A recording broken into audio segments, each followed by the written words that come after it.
This segment of the news is brought to you by Sun Oil Limited. Welcome back. A smooth passage for a resolution giving the Bahamas Mortgage Corporation the leeway to obtain 4 parcels of land on East Hill Street for its new home.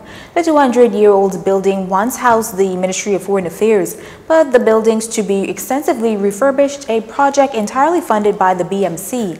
Leading the debate in the Senate this morning was Attorney General Carl Bethel, who lamented the fact that far too many governments have been allowed to fall into disrepair and ruin, a sentiment shared by his colleague, F&M Senator Kwesi Thompson.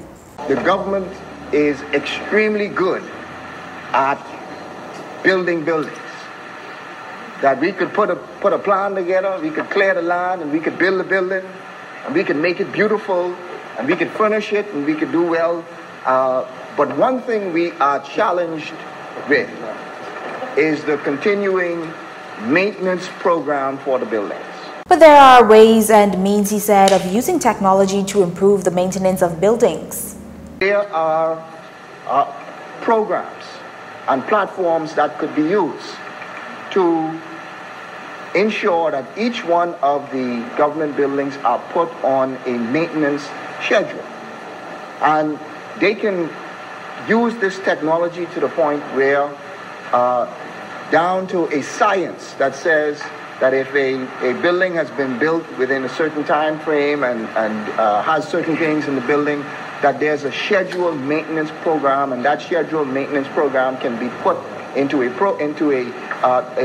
technological program, which also identifies the contractors and identifies the scope of works that need to happen. Before adjourning, Senator Bethel expressed sincere condolences to the family of former parliamentarian Bradley Roberts, who died last Thursday after collapsing in his Skyline Drive home. The firebrand politician was 74. The Senate has adjourned sine die. Which is more effective, big or small states? Well, while for some the answer is a no-brainer, the former that is, Senator Fred Mitchell, the opposition shadow minister of foreign affairs, each has its own niche and must find its way to survive.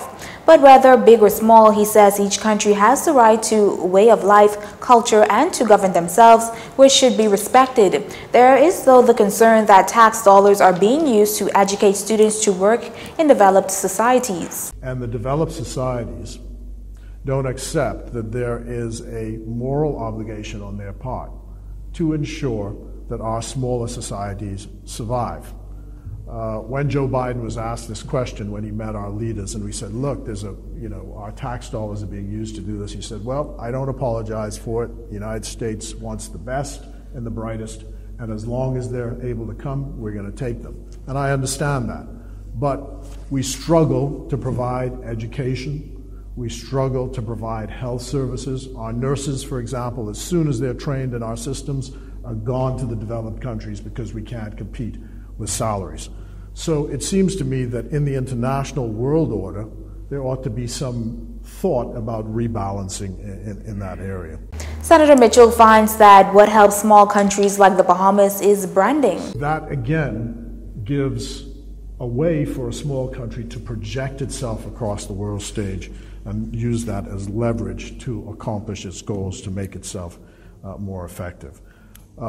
Bigger states, therefore, like China, India, and the European Union, in my view, have an obligation to take on board that ethical principle that I was talking about and see that we all have the right to exist. And while they have the right to protect their societies, they also ought to understand that smaller societies and the security which comes with the survival of those smaller societies is a fillip and a great support to their existence as well. Senator Mitchell's comments came during his address today at the Doha Conference on the economic future of the Middle East in Qatar. Our final story is up next. This segment of the news has been brought to you by Sun Oil Limited.